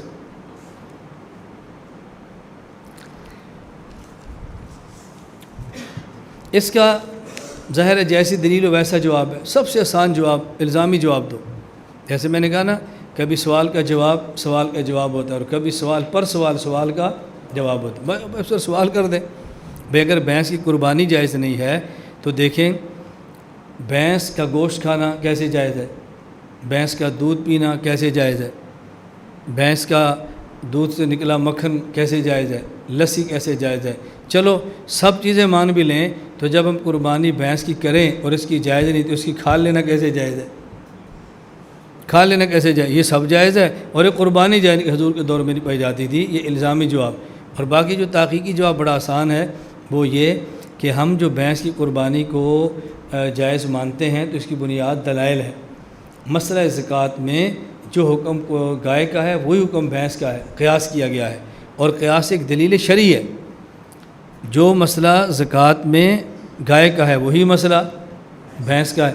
تو ہم نے قربانی کے مسئلے کو زکوٰۃ کے مسئلے پر قیاس کیا ہے، اور قیاس دلیل شرعی ہے، اس لیے قیاس کا انکار نہیں ہو سکتا. نہ اس کے مقابلے میں نص پیش کریں آدمی قیاس چھوڑ دے گا. تو جب قیاس کے مقابلے میں نص نہ ہو تو پھر قیاس دلیل شرعی ہوتی ہے، ہم قیاس کو ترک نہیں کر سکتے. مجھ سے قصور میرا بیان تھا تو وہاں ایک ساتھی نے مسئلہ پوچھا کٹے کی قربانی جائز ہے؟ آپ تو بھینس کہتے ہیں نا، اور قصور کے علاقے میں کٹا بہت استعمال ہوتا ہے. یہ بھینس کا جو بچہ ہوتا ہے، شادی کے موقع پر وہ مرغا اور بکرا ذبح نہیں کرتے. شادی کے موقع پر قصور کے مواتی لوگ یہ کٹے ذبح کرتے ہیں. اب تو میں نے بہت طرز بدل دیا، بہت طرز سنبھال لی ہے. اس کی وجہ کہ شروع میں ہم نے زور توڑنا تھا نا، اور زور کو توڑنے کے لیے میں نے اسی لہجے میں بات کی جیسے یہ بولتے تھے، جیسے اعتراض کرتے ویسے میں جواب بھی دیتا تھا. تو انہوں نے وہاں قصور چٹ آ گئی کہ مولانا صاحب کٹے کی قربانی جائز ہے. میں نے کہا انسان چاہتا ہے کٹا ذبح ہو جائے، کٹا نہیں چاہتا کٹا ذبح ہو جائے. تو میں نہیں سمجھ. میں نے کہا انسان چاہتا ہے کٹا ذبح ہو کیونکہ انسان کٹے کی جنس الگ ہے، لیکن کٹا نہیں چاہتا کٹا ذبح ہو، اس کی اپنی جنس ٹوٹتی نظر آتی ہے، باقی ذبح کرنا تو جائز ہے. اور پھر لوگ سمجھتے ہیں میں نے کیا بات کی. وہ اس طرح چٹوں کا جواب چلتا ہے نا، پھر دوبارہ چٹ نہیں آتی، بالکل چٹ نہیں دیتے. میں سیالکوٹ بیان کیا تو مجھے چٹ آ گئی. آپ نے بیانات میرے سنے ہیں، عبارات فقہ کے اندر آ بھی جائیں گے. تو مجھے ایک چٹ ہے جی، غیر مقلدین کہتے ہیں کہ فقہ حنفی کے اندر ہے امام اس کو بناؤ جس کی بیوی خوبصورت ہو. تو کیا لکھا ہے؟ میں نے کہا لکھا ہے، اس میں حرج کی بات کیا ہے؟ اب علمی بیان آپ پورا سمجھاؤ گے نا تو عوام میں سمجھ نہیں آتا. وہاں تو ایک منٹ کی مار ایسی مارو کہ دوسرے چٹ کی ہمت نہ ہو. میں نے کہا لکھا ہے، اس کی وجہ کہ ہمارے امام ابو حنیفہ رحمۃ اللہ علیہ صاحب علم بھی تھے، صاحب کشف بھی تھے. ہمارے امام کو کشف ہوا کہ میرے جانے کے 1100 سال بعد ایک فتنہ پیدا ہوگا جو لڑکیاں دیکھ کر مولوی کے اہل حدیث بنائیں گے. تو امام صاحب نے مسئلہ لکھ دیا کہ مولوی کی اپنی بیوی خوبصورت ہونی چاہیے. یہ اس لیے لکھا ہے. اور اگر تمہیں نہیں یقین آتا تو میں نے کہا میں ایسی مثالیں دیتا ہوں کہ جس کو لڑکیاں دیکھ انہیں اہل حدیث بنایا. ہاں جی، اور چٹ. اب چٹ نہیں لکھتے. بات سمجھ آئی؟ اب چٹ نہیں لکھ رہے. حیدرآباد میں سندھ گیا تو میرا بیان تھا، وہاں ایک چٹ آ گئی کہ مولانا صاحب یہ بیشتی زیور میں لکھا ہے کہ اگر کوئی ڈاکٹر عورت دائی یا کسی عورت کی شرمگاہ میں انگلی داخل کرے بچہ چیک کرنے کے لیے بیماری کے لیے، اور عورت روزے دار ہو، تو اگر انگلی پر رطوبت لگی ہو تو روزہ ٹوٹ جاتا ہے، نہ لگی ہو تو نہیں ٹوٹتا. لکھا ہے. میں نے کہا بھی ایک اگر یہ مسئلہ لکھا ہے تو ہدیۃ المادی بھی مسئلہ لکھا ہے. وہ لکھا ہے من ادخل خشبۃ فی دبری فاخرج فلم یفطر. اگر کوئی آدمی ڈنڈا اپنے بڑے پیشاب جگہ میں داخل کرے پھر نکالے تو روزہ نہیں ٹوٹتا۔ انگلی کیسے جاتی ہے وہ تو ہمیں سمجھ آتی ہے، ڈنڈا کیسے جاتا ہے ہمیں سمجھ نہیں آتا۔ میں لڑکوں سے کہا میں نے کوئی ڈنڈا رکھو اور چیک کرو۔ آپ یقین کریں مجھے ہفتے بعد ایک لڑکے کا فون ہے، کہتے ہیں سائیں ڈنڈا ہمارے ہاتھ میں ملتا کوئی نہیں ہے۔ اب آپ اپنے محلے میں ایک ڈنڈا دے کر بندے تیار کر لو، دیکھنا دوڑتے کیسے ہیں۔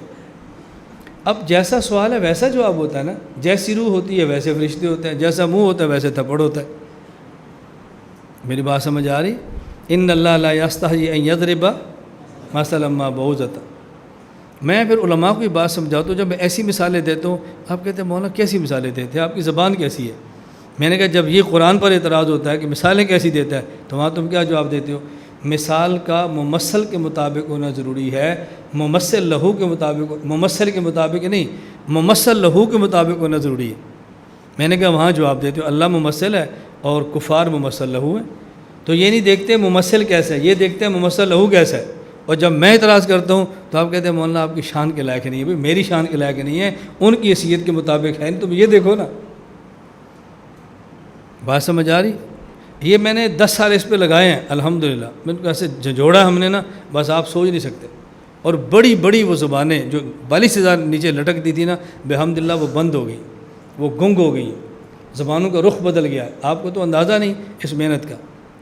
میں بھی جب ملیشیا کے سفر پہ تھا تو مولانا محمود مدنی المدنی رحمہ اللہ کے پوتے، جمعیت علماء ہند کے جنرل سیکرٹری، میں تصویریں ساتھ ساری بھجواتا ہوں، نشر نہیں کرتا، موقع پر نشر کرتے ہیں۔ آپ دیکھیں خوشبو لگائی، مجھے عود کی خوشبو ہدیے میں دی، پھر جسم پہ لگائی، پھر ملاقات کی، پھر جمعہ میرے ساتھ پڑھا، کھانا کھایا بعد میں، اور مجھے کہنے لگے مولانا آپ یقین کریں میری آپ سے پہلی ملاقات ہے، غائبانہ ہم کتنے معترف ہیں، دارالعلوم دیوبند میں آپ کی ذات پوری زیر بحث آئی ہے اور دارالعلوم دیوبند کے تمام اکابر تمہاری پشت پر ہیں۔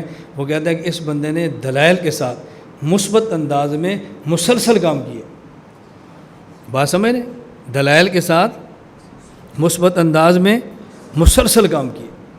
بعض لوگ دلائل سے نہیں گالیاں دیتے ہیں، آپ سنیں مناظرین کی زبان سنیں، گالیاں دیتے ہیں، اور بعض دلائل سے کام کرتے ہیں لیکن مثبت نہیں کرتے، منفی کرتے ہیں، پھر کیس، پھر پرچے، پھر پولیس، پھر جھگڑے، اور بعض مثبت کرتے ہیں مسلسل نہیں کرتے، کرتے ہیں اور چھوڑ جاتے ہیں، کرتے ہیں کہتے ہیں آپ نے مسلسل کام کیا ہے اور اس پر ہم سب کو ناز ہے اور آپ فرض کفایہ ہماری طرف سے۔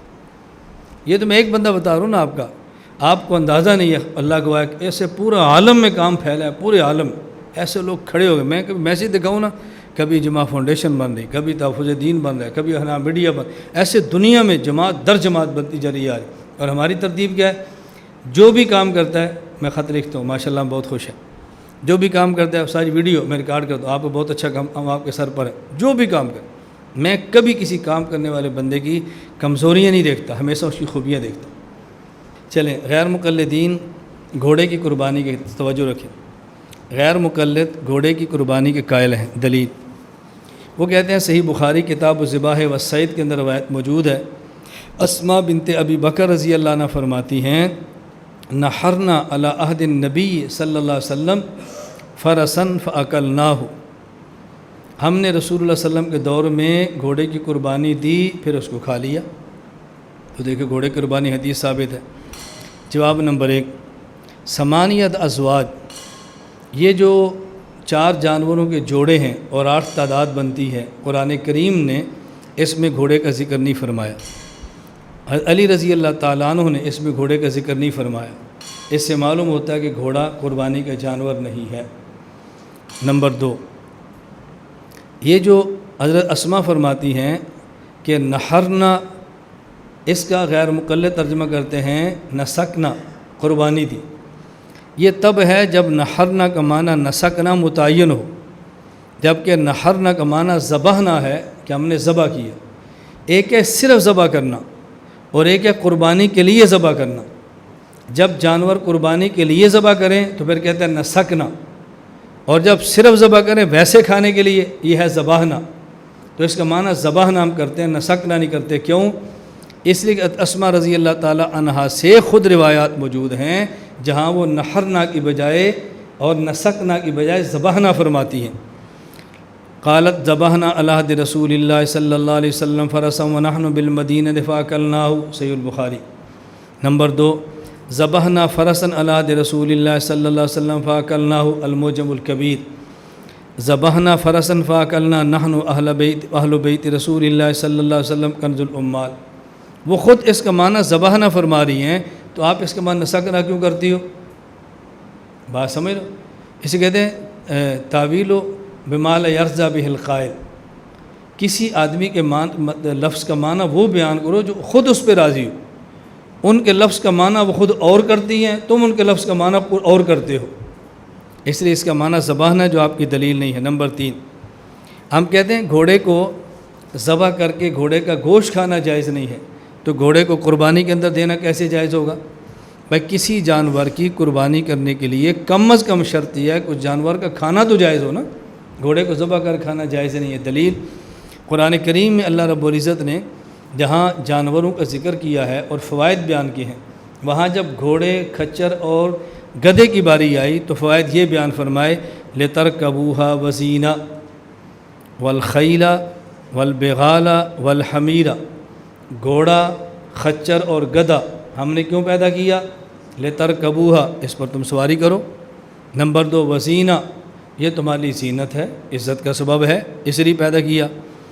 اب دیکھنا، کہتے ہیں خرج مخرج الامتنان، یہاں اللہ رب العزت اپنی نعمت براد ہے کہ ہم نے گھوڑا دیا ایک نعمت ہے، خچر دیا ایک نعمت ہے، یہ فرما رہے ہیں، احسان جتلا رہے ہیں۔ والعقل من اعلی منافعها، اب اگر گھوڑا نعمت ہے تو اس کے فائدے کیا ہیں؟ کوئی جانور نعمت ہے تو جانور کا فائدہ کیا ہے؟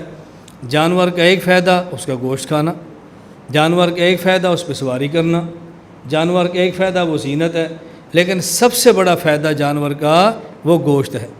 اللہ رب العزت نے ان کے گوشت والے فائدے کو چھوڑ کر سواری والا فائدہ ذکر کیا، تو اگر گوشت کھانا جائز ہوتا تو جو سب سے بڑا منافع تھا وہ ذکر کرتے۔ اعلیٰ منفعت کو چھوڑ کر ادنا منفعت ذکر کرنا یہ حکیم کی شان کے لائق نہیں ہے۔ جب حکیم کسی کو چیز دیتا ہے تو پہلے اس کے بڑے منافع بیان کرتا ہے، بڑا نفع گوشت کھانا ہے اور چھوٹا نفع سواری ہے۔ جو بڑا نفع وہ ذکر نہیں کیا اور جو چھوٹا نفع ہے وہ ذکر کیا، تو معلوم ہوتا ہے کہ اس سے گوشت کھانا جائز نہیں ہے، صرف سواری اور زینت ہی مقصود ہے، اس لیے ہم کہتے ہیں گھوڑے کا کھانا جائز نہیں ہے۔ حضرت ابن عباس رضی اللہ تعالیٰ عنہما خود فرماتے ہیں انہ کرہ لحوم الخیل، عبداللہ بن عباس نے والخیل والبغال والحمیر لترکبوها وزینہ، اس کی جو تفسیر کی ہے وہ فرماتے ہیں کہ گھوڑے کا گوشت کھانا مکروہ ہے، اور جب مکروہ مطلق کہا جائے تو مکروہ سے مراد مکروہ تحریمی ہوتا ہے، یہ فقہ کا ضابطہ ذہن نشین فرمائے، احکام القرآن للجساس کے اندر ہے۔ باتیں سمجھ گئے؟ عبداللہ بن عباس رضی اللہ عنہ فتوے کے ساتھ دو باتوں کے اضافہ کر لیں۔ نمبر 1، ان نے فرمایا کرہ مکروہ، اور جب مکروہ مطلق ہو تو اس مراد مکروہ ہے تحریمی ہوتا ہے۔ نمبر 2، عبداللہ بن عباس صحابی ہیں، اور جب صحابی آیت کی تفسیر کرے، تفسیر الشہابی الذی شہد الوحی والتنزیل فإنہ حدیث مسند، وہ دیکھنے میں تفسیر ہوتی ہے، در حقیقت وہ حدیث ہوتی ہے، تو ہم کہیں گے حدیث سے بھی ثابت ہو گھوڑے کا کھانا مکروہ ہے۔ اسی طرح حدیث پاک کے اندر ہے، یہ تو قرآن کریم تھا، حدیث پاک سنن ابی داؤد کتاب الاطعمہ باب فی اکل لحوم الخیل، خالد بن ولید رضی اللہ عنہ فرماتے ہیں رسول اکرم صلی اللہ علیہ وسلم نے فرمایا کیا نہا ان اکل لحوم الخیل والبغال والحمیر، کہ نبی کریم صلی اللہ علیہ وسلم نے گھوڑے کا گوشت، خچر کا گوشت اور گدھے کا گوشت کھانے سے منع فرمایا۔ اس میں راوی ہے حیوہ، کہتے ہیں وَكُلِّ ذِي نَابٍ مِّنَ السِّبَاعِ، اللہ کے نبی نے اس درندے کا گوشت کھانے سے منع کیا جو کچلیوں سے کھاتا ہے۔ کیسے کھاتا ہے؟ ایسا جانور، ایک ہے سامنے کے دانت، ایک یہاں بڑے ہوتے، اسے کہتے ہیں کچلی، جو یہاں کا دانت لمبا جو اس سے کھاتا ہے۔ کتا کچلی سے کھاتا ہے، شیر یہ کچلی سے کھاتا ہے، چیتا یہ کچلی سے کھاتا ہے، یہ جو اس کچلیوں سے کھاتے ہیں ان کا ذکر فرمایا کہ یہ بھی حرام ہے۔ نمبر 3 حدیث، تیسری دلیل سنیں، جابر بن عبداللہ رضی اللہ عنہ فرماتے ہیں کہ خیبر کے دن، خیبر کا غزوہ، خیبر کے موقع پر سخت بھوک لگی، لوگوں نے اپنے گھروں والے گدھے لیے اور ان کو ذبح کیا، ہنڈیوں میں گوشت پکانا شروع کر دیا۔ رسول اکرم صلی اللہ علیہ وسلم کو اس کا علم ہوا، آپ نے وہیں سے فرمایا کہ اللہ تمہیں سے بہتر رزق دے گا، اس سے حلال دے گا، اس سے پاکیزہ دے گا، اور آپ نے حکم دیا، ہنڈیاں ابل رہی تھیں، ہم نے ہنڈیوں گوشت سارا گرا دیا۔ رسول اکرم صلی اللہ علیہ وسلم نے فحرم رسول اللہ الحمر الانسیہ، آپ نے یہ جو گھریلو گدھے تھے حرام قرار دے دیا، ولحوم الخیل اور گھوڑے کا گوشت، البغال اور خچر کا گوشت۔ اللہ کے نبی نے صراحتاً منع فرما دیا کہ گھوڑے کا گوشت منع ہے، کھانا جائز نہیں ہے۔ ساتھ دو چیز کا اضافہ فرمایا، وَكُلَّ ذِي نَابٍ مِّنَ السِّبَاءِ، ایسے جانور جو کچلی سے کھاتے ہیں، شیر، چیتا، کتا۔ نمبر 2، وَكُلَّ ذِي مِخْلَبٍ مِّنَ الطَّيْرِ، اور ایسے پرندے کہ جو پنجے سے کھاتے ہیں۔ پنجے سے کھانے کا معنی پنجے سے لیتے ہیں اور پھر کھاتے ہیں۔ دیکھو چڑیا ہے نا، یہ پنجے سے نہیں، یہ براہ راست چون سے لیتی ہے۔ کبوتر ہے، پنجے سے نہیں، براہ راست چون سے اٹھاتا ہے۔ اور چیل، باز، شاہین، یہ پنجے سے لیتے ہیں اور پھر بعد میں کھاتے ہیں۔ تو ایسا درندہ جو کچلیوں سے کھاتا ہو یہ بھی حرام ہے، اور ایسا پرندہ جو پنجے سے کھاتا ہو، یہ پنجے سے لیتا ہو پھر کھاتا ہو، یہ بھی حرام ہے۔ فرمایا وحرم المجسمہ، اور آپ نے مجسمہ کو حرام قرار دیا۔ مجسمہ سے مراد ایسا جانور ہے کہ جس کو پرندے نے اس کو نشانہ بنایا، جانور کو باندھا اور نشانہ مارا اور مر گیا، اسے کہتے ہیں مجسمہ۔ بس اوقات پرندے کو لیا باندھ دیا، جانور کو لیے باندھا، پنجرے میں ڈالا باندھا اور وہاں اس کو گولی ماری اور مر گیا، یہ بھی حرام ہے۔ نمبر 2، والخلیصۃ، والخلیصۃ مراد کیا ہے کہ درندے کے ہاتھوں چھڑایا، درندہ تھا، اس نے پرندہ لیا، وہ دوڑ رہا تھا، آپ پرندہ اسے چھینا اور ذبح کرنے سے پہلے مر گیا، اب یہ بھی حرام ہے۔ اسی طرح فرمایا والنحبۃ، والنحبہ کہتے ہیں کہ جس طرح کوئی درندہ ہے، اس درندے نے اچکا اور اس کے اندر ہی جانور مر گیا۔ دونوں میں فرق کیا تھا کہ درندہ لے کر جا رہا تھا، آپ نے چھینا، زندہ تھا اور ذبح کی بغیر مر گیا۔ نمبر 2، درندے نے اچکا اور درندے کے پاس ہی مر گیا۔ خلاصہ وہ ہے کہ جانور وہ ہیں جو بغیر ذبح کیے مرے ہیں، باقی اس کی تفصیل ہے۔ تو رسول اکرم صلی اللہ علیہ وسلم نے اس کو بھی حرام قرار دیا ہے، اس لیے ہم اس کے حرام ہونے کے قائل ہیں۔ باقی ایک سوال ذہن نشین فرما لیں کہ آپ نے کہا گھوڑے کی قربانی جائز نہیں ہے، اس پر دلائل پیش کیے، پھر آپ کہتے ہیں کہ گھوڑے کا گوشت کھانا بھی حرام ہے۔ سوال یہ ہے اگر حرام ہے تو صحیح بخاری جیسی دیگر احادیث سے ثابت ہو رہا ہے کہ صحابہ کرام نے کھایا ہے گھوڑا، حرام ہوتا تو کھاتے کیوں؟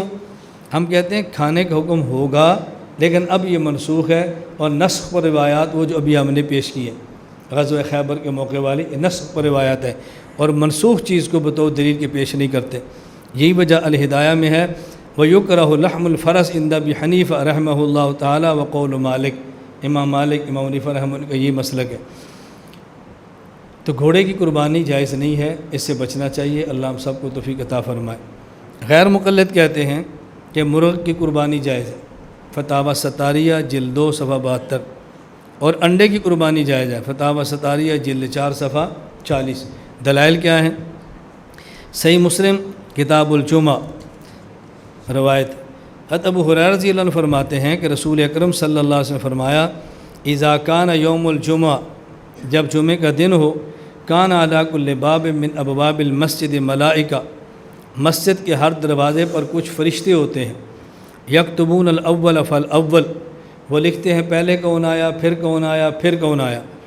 فاذا جلس الامام طوى الصحف، جب امام ممبر پر بیٹھے تو وہ لکھنے والے رجسٹر کو بند کر دیتے ہیں۔ وجاءوا یستمعون ذکر، وہ خطبہ سننا شروع کرتے ہیں۔ ومثل المہجر کمثل الذی یہدی البدن، وہ شخص جو سب سے پہلے ہے وہ ایسے جس نے اونٹ صدقہ کیا۔ ثم کالذی یہدی البقرہ، اس کے بعد آنے والا جیسے گائے صدقہ کی ہے۔ ثم کالذی یہدی الکبش، اس کے بعد آنے والا جیسے دمبا اس نے صدقہ کیا ہے۔ ثم کالذی یہدی الدجاجہ، اس کے بعد آنے والا ایسے جیسے اس نے مرغی صدقہ کی ہے۔ ثم کالذی یہدی البیضہ، پھر آنے والا ایسے جیسے اس نے انڈا صدقہ میں دیا ہے۔ اب وہ غیر مقلد کہتے ہیں، یہاں دیکھو لفظ آیا اہدا یہدی اہداءً، اور اہدا کا معنی ہوتا ہے قربانی کرنا، تو لہٰذا اسے ثابت ہوا کہ مرغ کی قربانی بھی جائز ہے، انڈے کی قربانی بھی جائز ہے۔ جواب سے بات فرمائیں۔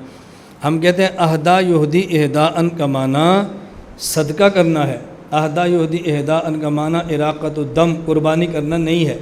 کیوں؟ اگر آپ اہدا یہدی اہداءً کا معنی اراقۃ الدم، جانور کا خون بہانا اور قربانی کرنا کرو گے تو انڈے کو نہ ذبح کر سکتے ہیں نہ خون بہا سکتے ہیں، تو انڈے کا معنی آپ کیسے کریں گے؟ حدیث پاک میں تو انڈے کا یہدی بیضۃً بھی ہے۔ اب یہدی بیضۃً کا معنی آپ جوہری کو بے عزتاً تو نہیں کر سکتے کہ انڈے کو ذبح کرے، تو لہٰذا تصدق کو بے عزتاً کہیں گے کہ صدقہ کرے، اس لیے اس سے مراد قربانی کرنا نہیں بلکہ صدقہ کرنا ہے۔ اور صراحتاً حدیث پاک دوسری موجود ہے جس کے الفاظ سے معلوم ہوتا ہے اس سے مراد قربانی کرنا نہیں بلکہ صدقہ کرنا ہے۔ صحیح مسلم کتاب الجمعہ، حضرت ابو ہریرہ رضی اللہ عنہ فرماتے ہیں رسول اکرم صلی اللہ علیہ وسلم فرمایا من اغتسل یوم الجمعہ غسل الجنابہ، جس شخص نے جمعے کے دن غسل جنابت کیا، غسل جنابت کا مطلب شادی شدہ تھا، اپنی اہلیہ کو ملا، پھر غسل کیا اور پھر گیا، اور بعض روایت من اغتسل وغسل، بعض یہ لفظ بھی ہے خود بھی غسل کرے اور بیوی کو بھی غسل کرائے، یعنی ہم بستری کرے۔ ثم راہ، پھر یہ مسجد کی طرف چلا، فکأنما قرب بدنہ، اس کو ایسے اجر ملے گا کہ جیسے اس نے اونٹ کا صدقہ کیا۔ ومن راہ فی الساعۃ الثانیہ، اور جو اس کے بعد آیا اس کو ایسے اجر ملے گا فکأنما قرب بقرۃ، اس نے گائے کو صدقہ کیا۔ ومن راہ فی الساعۃ الثالثہ، جو تیسرے نمبر پر آیا اس کو ایسے اجر ملے گا فکأنما قرب کبشا اقرا، گویا اس نے سینگ والا مینڈا ذبح کیا۔ ومن راہ فی الساعۃ الرابعہ، اور جو اس کے بعد چوتھے نمبر پر آیا فکأنما قرب دجاجۃ، ویسے ہوگا جیسے گویا اس نے مرغی کو صدقہ کیا۔ ومن راہ فی الساعۃ الخامسہ، اور جو پانچویں نمبر پر اس کے بعد آیا ویسے فکأنما قرب بیضۃ، گویا اس نے انڈے کا صدقہ کیا۔ فإذا خرج الامام حضرت الملائکہ، جب امام خطبے کے لیے آ جائے فرشتے آ جاتے ہیں، یستمعون ذکر، اور پھر یہ ذکر یعنی خطبہ سننا شروع کر دیتے ہیں۔ اب دیکھو اس سے معلوم ہوا کہ انڈے اور انڈے کی قربانی اور مرغ کی قربانی جائز نہیں ہے، قربانی صرف اتنی ہی کرنی چاہیے۔ اللہ میں بات سمجھنے کی توفیق عطا فرمائے۔